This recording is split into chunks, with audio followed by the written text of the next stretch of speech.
Those pawns forward, the bad news is you're burning your bridges behind you. There's no turning back. The best guardians of weak squares in your position are your pawns. And pawns can't move backwards. So once you play the Philidor counter gambit, you got to keep playing actively with those pieces. It's kind of like what Frank Marshall said about his martial attack on the Roy Lopez, that he subscribes to Joe Louis, the boxer's philosophy that the good offense is the best defense.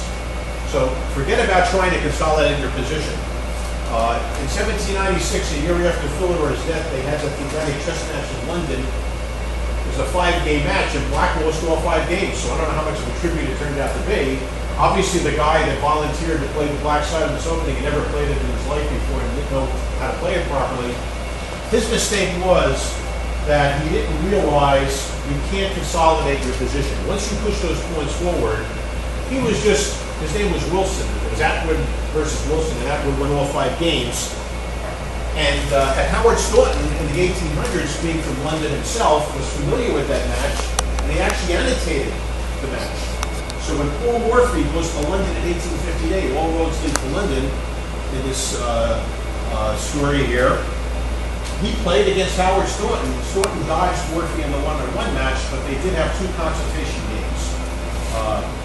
Morphy and Barnes versus Staunton Owen, and then Staunton and Owen versus Morphy and Barnes. And in the one game as Black, which I'll argue is the most important game as Black that Morphy ever played in his life, he played Philidor counter gambit against Howard Staunton.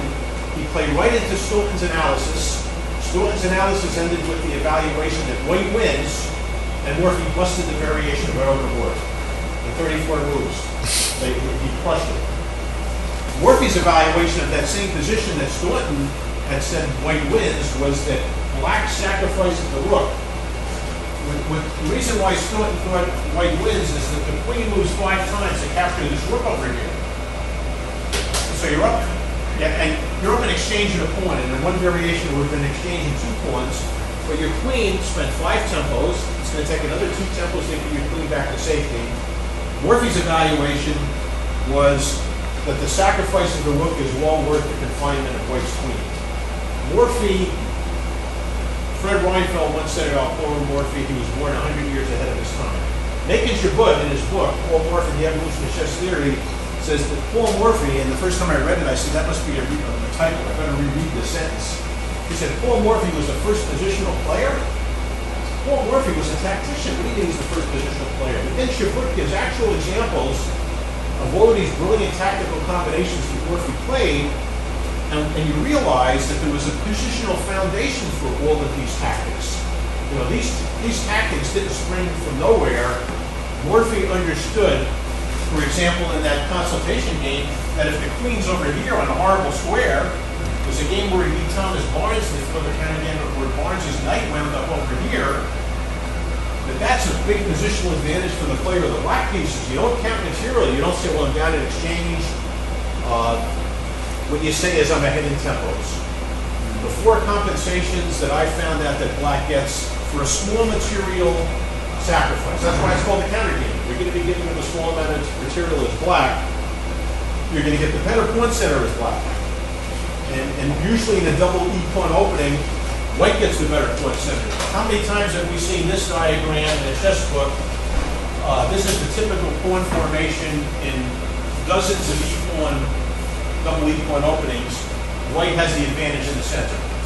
But in the Philidor counter gambit, what's going to happen is in a few moves, let's say in this variation, for example, which happened in a couple of Morphy's games, Black has the better center.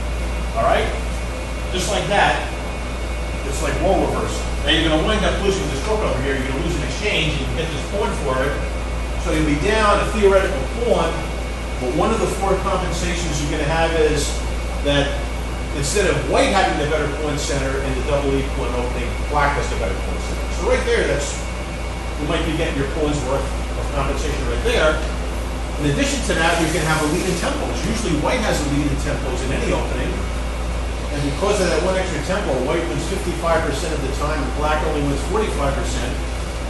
Yet, for example, in this game against Thomas Barnes, Barnes incredibly, this is one of the most amazing games you'll ever see, where Morphy sacrifices everything but the kitchen sink here as black. Barnes is going to wind up winning this knight 9 times. 9 times. And at the end of the game, Morphy will have sacrificed this knight, 2 bishops, 2 rooks, and his queen. The only piece that he doesn't sacrifice is a king knight, and he wins in 24 moves. And you say to yourself, how can you work that kind of magic? Well, when a guy spends 9 tempos moving the same piece around like a beginner, and Thomas Barnes was a strong player. He beat Morphy more than any other chess player. He had 8 victories against Morphy. And that's probably why Morphy asked him to be his consultation partner in those 2 games against Staunton and Owen. And yet, he had to resign after 24 moves. So black gets the extra tempos in the Fedora County game, not white. So again, it's like a role reversal. The third advantage you get is better piece coordination. You know, at the end of the opening, you'll be down a small amount of material, but white's pieces are in disarray. The queen might be over here, the knight be over there. His pieces don't coordinate as well as black's. Black's pieces harmonize better. Now, it's a very esoteric, it's very difficult to quantify, to put a numerical value on piece coordination, but it's there. If you look at the games in Fedora County Gambit, black's pieces just cooperate better than white's pieces. And the final compensation that you get is you get a powerful counterattack. Now, it's a near-death experience. Gary Kasparov calls white's attack in the Fedora County Gambit nearly decisive. But the key word is nearly. Nearly decisive means it's not decisive, but you have to play very accurately. And when Bobby Fischer named Paul Morphy to #1 on his top 10 list, that was the adjective he used to describe Morphy. Probably the most accurate player of all time. You know, not the strongest player, not the greatest player, not the most talented player, but he was accurate. And you have to play this opening. You know, this isn't Larry Evans, what's the best move, where there's the best move, the losing move, and the okay move, which is neither winning or losing. There's only 2 possibilities when you're playing black here. Either you play the right move or you lose. I mean, that's the one downside risk in this opening. There's no safety net. You know, there's no margin of error. It's kind of like the matador in the bull ring, where if the matador makes 1 false move, he's dead. But if he doesn't make any false moves, the bull's dead. You know, so that's what it really boils down to. You have to make no false moves in this opening. And the best way to play it is the way Morphy played it. Now, Wilson lost all 5 games and never sacrificed anything, and Atwood came crashing through in all those weak squares. In one game, he actually sacrificed his queen to come crashing through.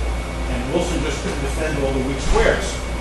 Morphy, in all 5 games that he played, and he had 3 wins and 2 draws, 2 of those games were so well played that they wound up in a book called 40 Morphy Masterpieces, which tells you the high quality level of the games that Morphy played in this opening. But in all 5 games, Morphy sacrificed material.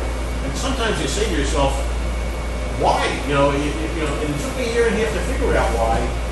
Because I was -4 after 18 months, and I sat down and looked at those games and I said, you know what I'm doing wrong? I'm getting a good opening, and my own Steinitzian training is killing me. I'm trying to consolidate. And it suddenly dawned on me, that's what Wilson was trying to do in those 5 games that he lost. You can't consolidate your position when you have too many weak squares because you pushed all your pawns forward.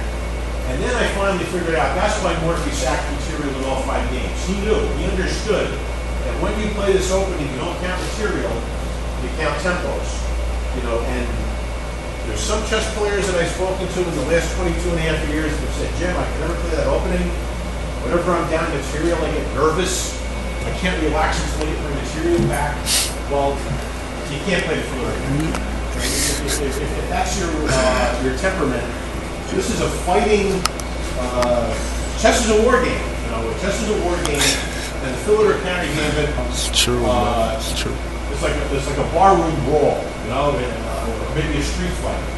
It's, you know, one tactical shot after another. It's not Steinitzian chess, and you know, and you can't really fault Philidor for that because when Philidor died, Steinitz hadn't even been born yet. Steinitz wasn't born until more than 40 years later, so it's not Philidor's fault that he, you know, didn't follow Steinitz's general principles. Now, let's just take a look at